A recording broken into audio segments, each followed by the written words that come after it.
Hey y'all, this is Quarantine Mike.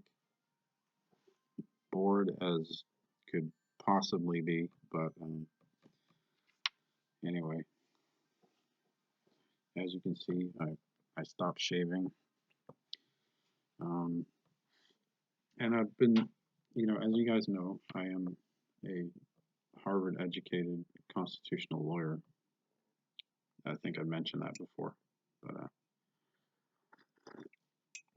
so I wanted to talk a little bit about some constitutional issues that we as Americans have in the 2020s and will have in the coming decades.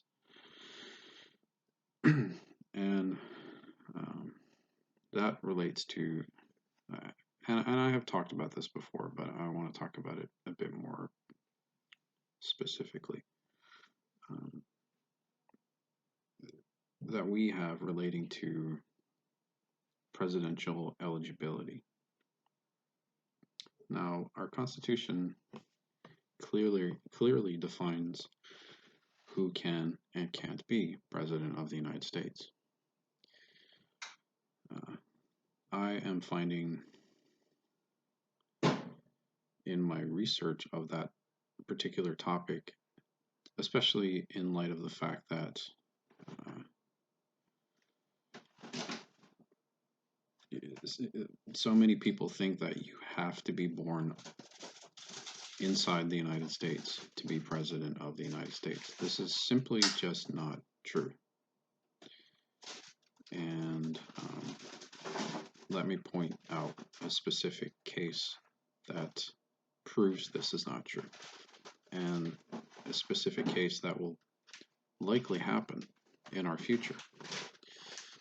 And that relates to former Governor Schwarzenegger, Governor of California, former Governor of California, uh, who was born in Austria in the 1940s, uh, moved to the United States, I believe, in the 1960s, became, went through the whole process of becoming a citizen, uh, became very successful in his occupations, became governor of the state of California, and has stated that he would like to be president of the United States. I think I've seen him say that in various videos. Um, our Constitution shows that he is clearly eligible to be president, regardless of what people may think. And this is a crisis that we have relating to our Constitution at present. People think that because this man was not born inside the boundaries of the United States, that he is not eligible. The Constitution says nothing about that. And even if that were true, which it isn't,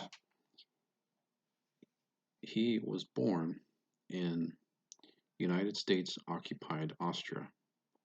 Austria was an occupied zone after World War II from 1945 until 1955. He was born, I believe, in 47 in US occupied territory. Technically, he was born an American anyway. But even if that is not considered true, which it is,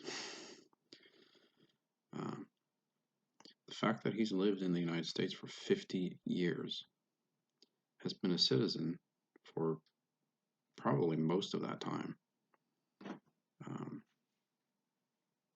that alone, oh, and he's well over the age of 35 at this point, that alone makes him eligible to be president. Now,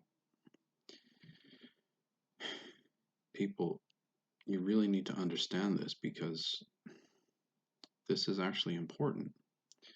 Um, where you are born has nothing to do with anything. This is part of the point of why our country was founded. One of the key points in the founding of our country. George Washington was not born in the United States of America. He was born in British North America, in the colony of Virginia. Now, the point of him and his associates of forming the new country of the United States was because they rejected what they were considered by the government of their time. They rejected all of that and decided to choose another path. Freedom of choice, right? We have the freedom to choose whether or not we are really Americans or not. We have the freedom to choose what we view as important, what we view as,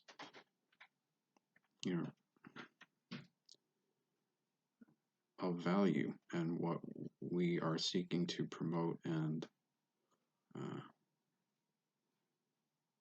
manifest in this world. It has nothing to do with where you were born.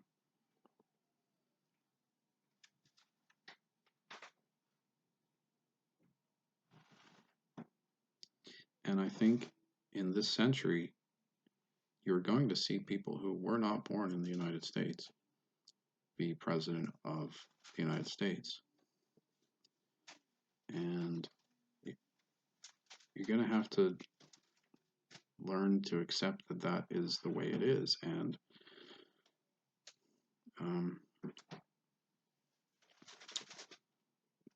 that it has nothing to do with that. Benedict Arnold was born in America. Some of the biggest traitors to the United States have been born in the United States. So if you think that because of where you were born, you have some special privilege or right over another person, that makes you, first of all, very wrong, and secondly, not in line with the spirit of our Constitution. Okay?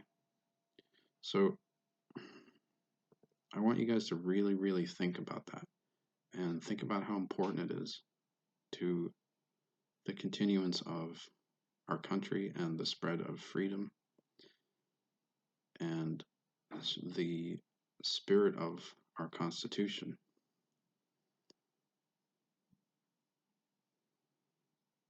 If you view somebody as less than you, or yourself as better than somebody else, or more entitled to something just because you were born somewhere and they were not, that makes you un-American, frankly.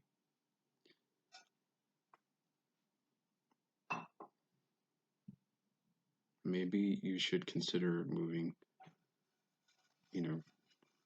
back to the Roman Empire or something, because even Britain, the country that the United States broke away from, on which many of our laws are based on British common law, does not have these kinds of laws or this kind of attitude towards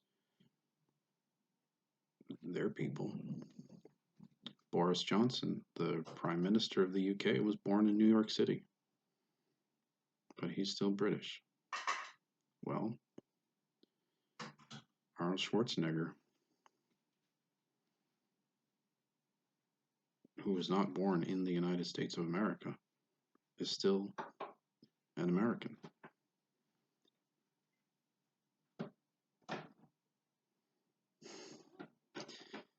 It's very simple.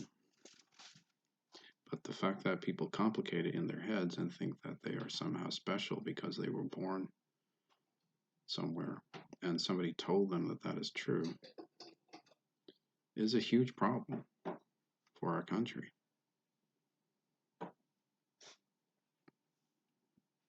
And it's going to cause more problems if you guys don't really start to think about why you think that way and start really looking into what the Constitution actually says about that. Look it up. There's an eligibility clause. Understand the context of the words, what it actually means, and then get back to me. Alright, this is Michael Macintosh. I'm going to go quarantine myself some more. I hope you guys aren't dying of corona bogus. I certainly am not. I'm very healthy. I'm alive, kicking, doing very well actually. Never felt better. Okay. Have a good day.